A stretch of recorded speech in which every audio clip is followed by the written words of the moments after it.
तुम्हारे अंदर एक अता टैलेंटेड, एक खूंखार, खतरनाक इंसान छुपा हुआ, और टैलेंटेड इंसान तुम्हारे अंदर छुपा हुआ है और तुम पूरी जिंदगी उसके साथ गलत करते रहे। उसके अंदर बहुत पोटेंशियल है पर तुमने यार उसको बाहर नहीं आने दिया। ये जो नकली तुम्हारे ऊपर एक इंसान है ना, इसको निकाल के बाहर फेंको, अंदर वाला इंसान बाहर लाओ यार, जिसका सपना नहीं था जीवन में कुछ बड़ा करने का, जो जीतने के लिए आया था, उसको बाहर लेके आओ। इसके पहले जो हुआ हमें उससे कोई मतलब नहीं, हमारा समय अब स्टार्ट हुआ है।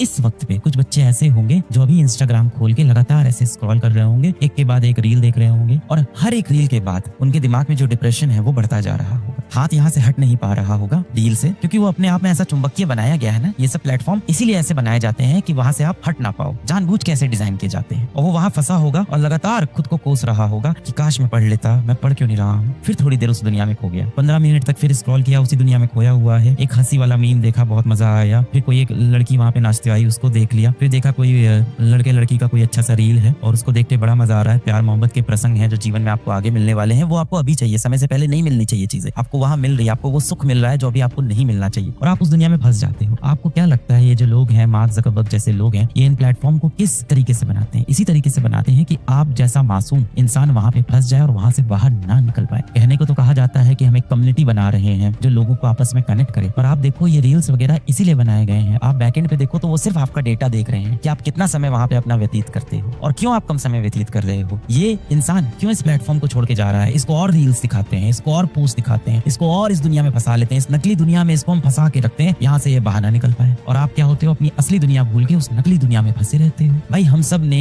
इतनी टेक्नोलॉजी, इतनी पढ़ाई लिखाई, इतना जीवन में जो हम ग्रो हुए, किस लिए हुए थे? इसीलिए हुए थे कि हम सुखी रहें, हम खुश रहें, हम तंदुरुस्त रहें, हमारी सेहत अच्छी रहे, अपने माँ बाप को समय दें, अपने भाई बहन को समय दें। आप देते हो, आप देते हो। एक तरफ आप रील स्क्रॉल कर रहे होते हो, दूसरी तरफ आपकी माताश्री आपसे आपके बारे में बात करना चाह रही हो कि बेटा तुमने समय से खाना खाया था कि नहीं खाया था, और आप उनसे चिढ़ के बात कर रहे होते हो, उनको कष्ट देते हो, आप उनसे बदतमीजी से बात करते हो। तो ये सारे सोशल मीडिया प्लेटफॉर्म आपको इसी तरह से भटका रहे हैं। आप देखो ना, आप सोशल मीडिया पे एक फोटो डालते हो अपनी मम्मी के साथ, me with my mom is so beautiful, she is like God to me, और आप उस गॉड के साथ घर पे कैसा व्यवहार करते हो? जब वो गॉड आके आपसे रात को 10 बजे बोलता है कि बेटा आप मोबाइल छोड़ दो, ये बंद कर दो सोशल मीडिया प्लेटफॉर्म, आप कितनी चिढ़ से उनको रिप्लाई देते हो। इस दिन के लिए थोड़ी ना उन्होंने आपको बड़ा किया था। आपको लगता है ना कि ये फेसबुक, व्हाट्सएप, इंस्टाग्राम आप इस्तेमाल करते हो, बिल्कुल गलत। इंस्टाग्राम, फेसबुक, व्हाट्सएप, यूट्यूब आपको इस्तेमाल करता है अपने फायदे के लिए। आप उनके लिए एक यूजर हो, आप उनके लिए एक कस्टमर हो, और आप उनके जाल में फंस जाते हो। और इस जाल में फंस के आप उनको इंपॉर्टेंस दे रहे हो, उन अनजान लोगों को यूट्यूब पे या इंस्टाग्राम पे, सोशल मीडिया में, रील्स में देख रहे हो, जिनका आपकी जिंदगी में कुछ लेना देना नहीं। आप ये बता दो, आप 1 घंटे रील स्क्रॉल करते हो, उससे आपके जीवन में क्या वैल्यू एडिशन होता है? आप समझदार हो, पढ़े लिखे हो, 18 साल के हो, 19 साल के हो, काफी चीजें आपको समझ में आती है। ऐसा तो है नहीं कि आप बिल्कुल अनपढ़ हो बेटा, बिल्कुल आप अशिक्षित हो, आप शिक्षित हो, आपको चीजें समझ में आती है। और इसमें आप इतना फंसे रहते हो कि आपके पिताजी ऑफिस से घर लौट के आते हैं और आपसे 2 शब्द बात करना चाहते हैं, आप उनको भी समय नहीं देते हो। आप उनको क्या बहाना देते हो कि मैं पढ़ रहा हूँ, और कमरा बंद करके आप क्या पढ़ाई करते हो मोबाइल में, आपको भी पता है, मुझे भी पता है। थोड़ी हकीकत भी तो सुनो अपनी, थोड़ी सच्चाई भी तो सुनो।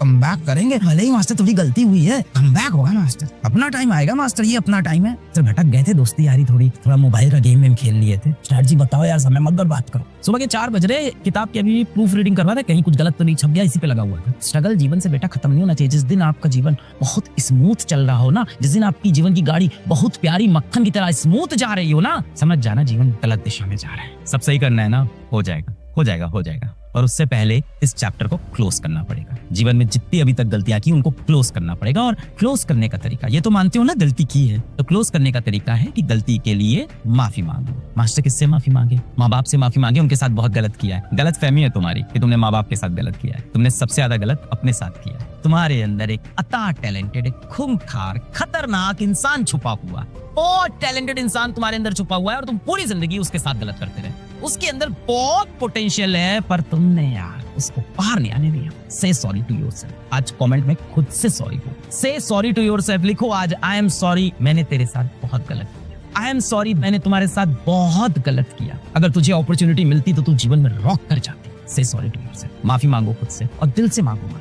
ये जो नकली तुम्हारे ऊपर एक इंसान है ना, इसको निकाल के बाहर फेंको, अंदर वाला इंसान बाहर लाओ यार, जिसका सपना नहीं था जीवन में कुछ बड़ा करने का, जो क्लास फर्स्ट सेकंड में फर्स्ट नहीं आता था, रेस जीतता था, कंपटीशन जीतता था, उस बच्चे को बाहर लाओ यार, जो जीतने के लिए आया था उसको बाहर लाओ। मास्टर अब कैसे सब कुछ सही होगा, अब तो लाइफ मैंने बहुत खराब कर दिया है, यही लग रहा है ना। मुझे पढ़ाते हुए लगभग कुछ 10 से 11 साल हो गए, ऑफलाइन ऑनलाइन में मिला लो। मैं आपको एक ऐसी चीज बताऊंगा जो आपकी जिंदगी में हमेशा काम आए, और सिर्फ आपकी नहीं, सिर्फ बच्चों की नहीं, बड़े बुजुर्ग किसी भी उम्र का आदमी हो, जीवन में भटक गया हो, जीवन में बहुत गलती कर दी हो, नया जीवन कैसे शुरू करें मैं आपको बताता हूँ। बहुत ही आसान है। मैं फिजिक्स का टीचर हूँ। हम फिजिक्स में जब भी कोई क्वेश्चन सॉल्व करते हैं हम लिखते हैं set time t equal to 0।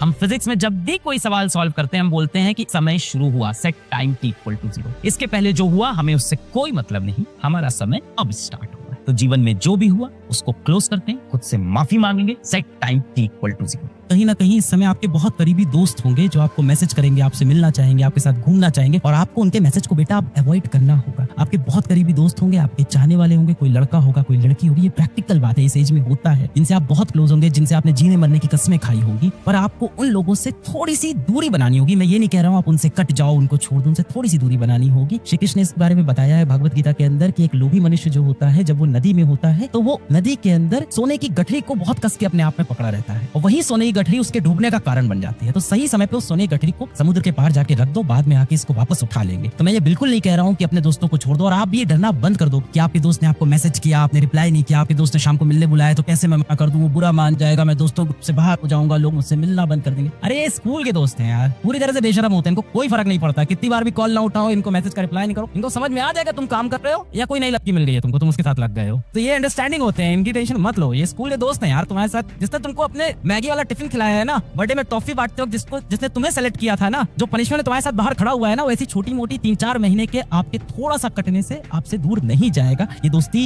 ये रिलेशनशिप आपके साथ स्टे करेगा। अगर सच्चा रिलेशनशिप होगा तो ऐसे समय में आपको मोटिवेट करेगा कि आप पढ़ाई करो। जो बच्चे रिलेशनशिप में हैं उनके लिए भी बोल रहा हूँ कि ये समय आ गया है कि आप अपने कर्म पे ध्यान दो। मेरे अर्जुन, तू अपना कर्म यहाँ से कर, सच्ची लगन से कर, सच्ची दिल से कर, फल अवश्य मिलेगा। जिस दिन आप सफल हो जाओगे सारे लोग लौट के आपके पास वापस आ जाएंगे। तो झूठे लोगों के पीछे आप मत भागो, इनके पीछे अपना समय बर्बाद नहीं करो। जीवन में सिर्फ आपके माँ बाप और आपके शिक्षक ये चाहते हैं कि आप जीवन में उनसे आगे निकल जाओ। इसको छोड़ के पूरी की पूरी दुनिया आपकी जो है ना बेटा वो मतलब की होती है। आप किस हाल में हो इस बात से किसी को कोई फर्क नहीं पड़ता। लोगों ने बहुत ज्यादा हवा बना दी है, बहुत बार चीजों के बारे में जितना सोचते हो ना वो चीज इतनी बड़ी हो जाती है। तो ओवर थिंकिंग की भी प्रॉब्लम है कि आपने अगल बगल लोगों ने सुन लिया इतना तक। इंसान की सबसे बड़ी दिक्कत क्या है ना, वो अपनी तकलीफ के बारे में बातें बहुत करता है, काम बहुत कम करता है। खुद से माफी मांगिए, जीवन में आगे बढ़िए। मिलते हैं बेटा फिर से। पढ़ाई करते रहें बच्चों, जीवन में कुछ जितने के लिए बड़ा होगा